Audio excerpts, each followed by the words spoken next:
Motormouth Jenkins here, welcoming you to our brand new YouTube channel. Hope that you'll come back and see every segment each and every week, and I will share preventative maintenance tips and regularly scheduled maintenance tips for your car. So whether you know a little bit about your car or absolutely nothing, this is the channel just for you, where I share over 35 years of experience as a qualified and licensed service technician with truck and coach, light truck and passenger vehicles. Come back and visit us and tell your friends, and we'll see you each and every week right here in the Car Connection Workshop on YouTube. Hi, Car Connection fans. Thanks for stopping by, friends. We've got an interesting one for you here today. Something you have not seen yet. This is another repair. I didn't do this, but I will talk my way through it so that you get a better understanding. We're working on, his name is Restoration. I've been working on this since 1959, and it's a 1978. We can't figure that out, so if all you people who are mathematically brilliant, help us with that, would you? How can we be working on it since 1959 when it's 78? We don't know. Anyways, I bought this quite a few years ago, and it's been a project. And I'll tell you this is the one I talk about on some of our videos. You know what, guys and gals, if you're buying a muscle car or a car of whatever vintage from someone and they've been working on it, it's probably going to be a tougher project than you have starting the project yourself from ground zero. And you're going to get a chance to see that type of repair because we have a 1984 Monte Carlo SS, original SS, last of the muscle cars from the 80s, and it hasn't been messed with. I've been the only one working on that car, and I've taken everything I've taken off is marked, labeled. I know what needs to be done next, and that's going to be a vehicle that's going to be available to our YouTubers. So stick around for that as we grow. That's going to be our first muscle car giveaway. But the beauty of that project is it hasn't been touched. I bought it from the owner, and the car was not framed off, engine pulled out, nothing. I drove it home. I got it started. It was a non-runner. I got it started in the young couple's garage. They were turning the garage into a baby's room. They were expecting, and they were excited, but the husband's Monty had to go, and we got it. I've had it quite a few years. Same with this thing. But this car has been such a pain in the rear because everything, the mechanics, I said mechanics, that worked on, I've had to put my hands back on and make correction. And I'm hoping that this is the last zinger that I have. I've gone through the whole car, wiring, putting the heater back in, because they did heater delete. Oh, we don't need that. Pull all the vents out, all the electronics, all the vacuum lines, everything, wire harnesses, and they even fiberglassed the heater box hole closed. It looked really good, but I had to cut it all back open. So I put a heater system back in, and we're going to put the air conditioning back on the way it was born. But anyways, that's where we got to correct this problem so that we can at least drive it. And I'm just about finished on the interior, so once I finish this, the car will be 100% drivable. And all the brakes, I've gone through all of that already. Driveline, brakes, putting the emergency brake system back in because we deleted that too. All of it, nothing, zero. You can't pass a safety in Canada without emergency brakes and also without a heater system. You need to have defrost on the front windshield to be on Ontario highways. Just saying. So we're down to make this correction. Wait till you see this zinger. And then I can finish the wiring inside. I'm ready to put the underpadding in and put the carpet in. I'm going to do sound deadening material first. So we'll bring you in on that when I'm ready. I found some really cool stuff, product I want this car to be real quiet because they're generally, they drone. All right, so here's what I ran into. You ready for it? Now I can't show you because we have Mr. Green Jeans up top and I've got the hood secured to the hoist so that I can work in here, and this gives me lots of room. The hood does not close, nor will it ever close, because we decided to put a high-rise intake manifold on it. Not me, the mechanics that worked on it. But I guess they didn't have a tape measure because they didn't check to see how high the air breather would be for the hood to close. And this is a factory air breather, and that's what I want to put on. The carburetor is a factory 4-barrel Rochester, and changing the carburetors is not going to make a stitch of difference to the height. Putting a chrome air breather on is cheesy, and I won't do it. But I put one on, and it still won't close. The hood stays open 2 inches. And why is that? Why is that 2 inches, you say? Well, let's talk about this first. Skippy, come on in here and show them this dust pattern right here. See where it is? I did this on purpose because I needed to figure out what was going on. So when the hood is closed, it hits the hood right here. So the hood is laying right on top of here.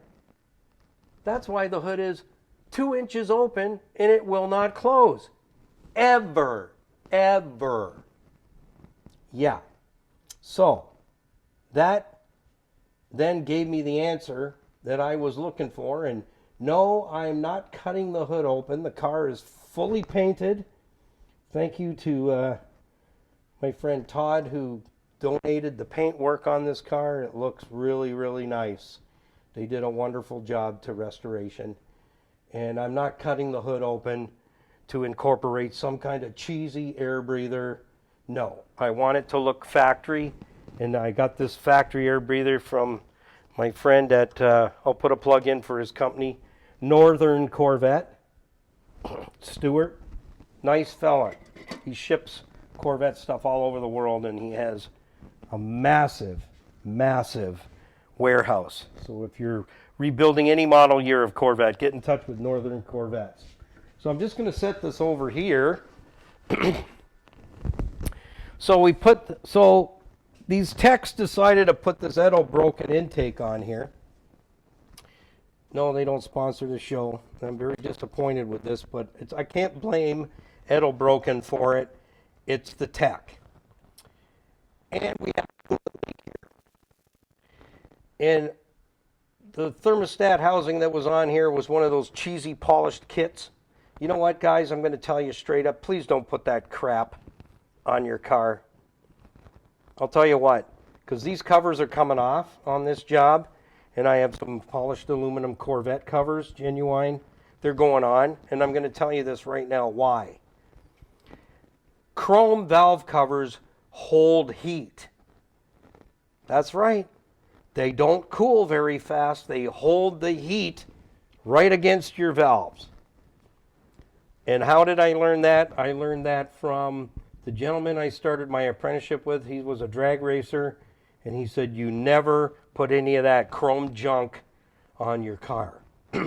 Well, this one got the unique, made in offshore, wherever, Taiwan on, or whatever, and we got the chrome timing cover. We have the chrome oil pan, and we have the chrome valve covers, and we had a cheesy chrome thermostat housing that was leaking like crazy up in here. I pulled it off. I put a new gasket in. I put a better gasket in. I even changed the thermostat. I put a Delco thermostat in there, and it still leaked. I took it off again. And I had this GM thermostat housing. This fits 327, 283, 305, and 350. Brand new in a packet, already painted Chevy orange, and made in America, and it's even stamped GM. It leaks. So you know where the problem is? All right, Skippy. I'm going to let you walk a little bit. Come around here. I'll tell you what the problem is. There's only one way I'm going to ever be able to use that on something else, which I probably will, but it's not suited for this, is the thermostat housing is not flat. All you need to do is take a straight edge and see if you can see light underneath there. Well, I can tell you right now, on that intake manifold, this thermostat portion where the stat goes in, that intake manifold does not have this ridge for the thermostat to sit in. This is a factory GM aluminum intake I had kept and wrapped it up in some of my hot rod parts, and this is what's going back on there. This is a factory. Just let them see this right here for all those guys who are curious. It's a genuine GM aluminum intake manifold, and I'm going to put it on this Corvette along with the 4-barrel Rochester. Firing order 184-36572, and it's right there in case you want to know. That's the driver's side 1357246. Odds, evens. So this came off a very old Chevy van I was working on in my shop on the Hamilton Mountain. The intake was blown out at the ends, and when I got in there and I went to pluck this off, I ended up in the back of the van because I expected it to weigh like 50 pounds. The cast iron ones are like 50 pounds. And it plucked off, and I ended up on my back in the back of this van. I'm going, this thing's aluminum. So I phoned the customer, and I said, I have a cast iron intake, glass beaded, painted Chevy orange ready to go, unless you want me to scrape this one down. And he said, you go ahead and have it, Niall. We'd be happy to let you have that. So who knew, like almost 30 years ago, that I'd have this intake fixed up, cleaned up, and put in a bag. I just freshened up the paint, and it's ready to go on, and that's going to solve this problem. Two ways. All right, Skippy, if you can go back over where you was. All right. Hey, thanks. Thanks for coming out. I'm just going to put this away. I'll see you on the other side, and we'll get back to the story. So, so the problem here is this side of this manifold is not sitting flat. And how do I know that without flat edging it? Because it leaks in the same spot with the beautiful polished aluminum thermostat housing, and now with my factory genuine GM thermostat housing and a thicker, better gasket and a GM thermostat still leaks in the same spot. So I can tell you right now that in this area here, that where the thermostat bolts down onto is not a true flat surface. So I had already mopped up the coolant last night because I didn't want it to stain the intake manifold too much, because I'll probably use it on something else, but I'll get that machined first so that we know we have a very true surface. But here's where the big problem comes in. The carburetor might as well be on a high-rise condominium complex, because the top of the carburetor is way too high because they put a high-rise intake manifold on. So the distance here is a tunnel. So it has brought the carburetor up. Let me ask you, all you mathematicians, how high is too high on this? I already gave you the clue. 2 inches. We are 2 to 2 1/4 to 2.5 inches too high. How do you fix that? Well, I got to take this intake manifold off, and I'm going to get rid of these valve covers. If somebody wants them, let me know you want them. You pay the shipping. Hallelujah, you can have them. They're stamped Chevrolet, but I will not put chrome stuff on any engines I have because they look pretty, but they're lousy. So I do have a whole pile of parts I need to put online that I can share with people, but not right yet. But if you really want to have them, you pay the shipping, I'll box them up, and you can have them. I don't want them. I'm going to put, I've got genuine Corvette polished aluminum covers that I polished and I had been saving, and I'm going to put those on. That makes a better fit. So I'm going to have to take the carburetor off, pull the distributor right out of the engine, and pluck the intake manifold off, and I have the replacement, and you can look at it, see if you can show them that one, Skippy, and then show them the top of this, and you can see the difference in height. How much higher up it is from here where my finger is to the top here. And then looking from here down at the bottom up to where the carburetor is about 2.5 inches. So we can't take this thing anywhere because we'll never be able to close the hood, even with the air breather off. So I want to make sure I cover that too for the fellers and fellettes out there who say, well, just take the air breather off. It still won't close. It closes more from this to about that. And with the chrome air breather on, it sits ever so nicely right here in the center with 2 inches. The hood's sticking up 2 inches. So, you know, I did wonder about that when I picked the car up. The hood was not closed. I couldn't get it closed, and I never really thought about it.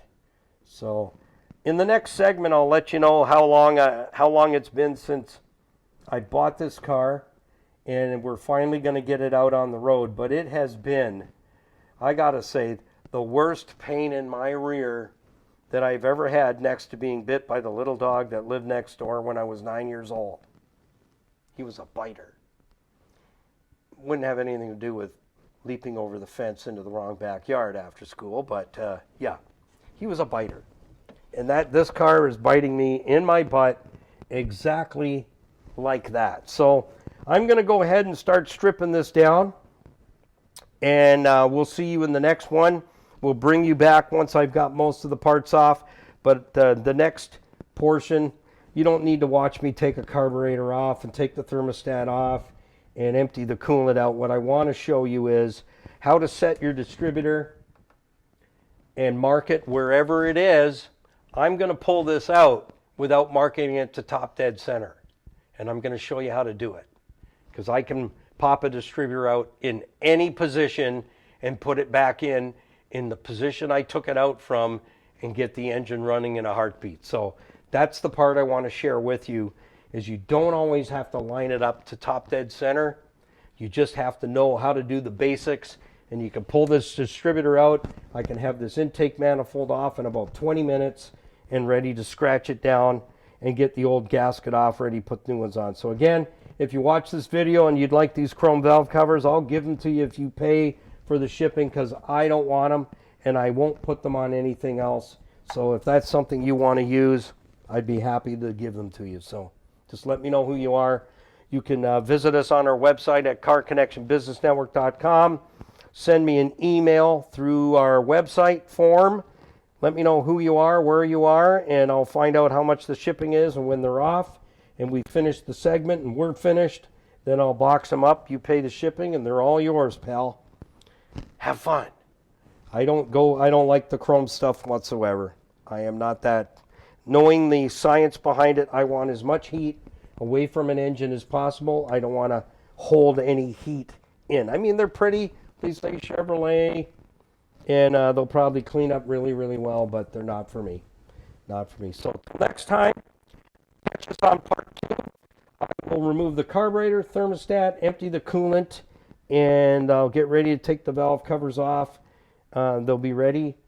I'll leave them on until I get the intake out of the way, and I scratch down to put a new gasket on, and then I'll pull the covers so that way it can prevent any crud getting inside the motor. So till next time, thanks for passing by, my friends, to the Car Connection Workshop. Your host, Niall Motormouth Jenkins, in every segment. And say thank you to Skippy in the comments as well. Thanks, Skippy, on the camera. She's doing a great job, and we appreciate her very much. And like, share, follow, and subscribe. That's right, it's free. Subscribe to our channel and hit the notification bell so you don't miss a single video. We do drop new videos into our channel every Tuesday and every Friday. So be a part of our Car Connection YouTube community and put the coffee on. Happy motoring. We're going to come to your house.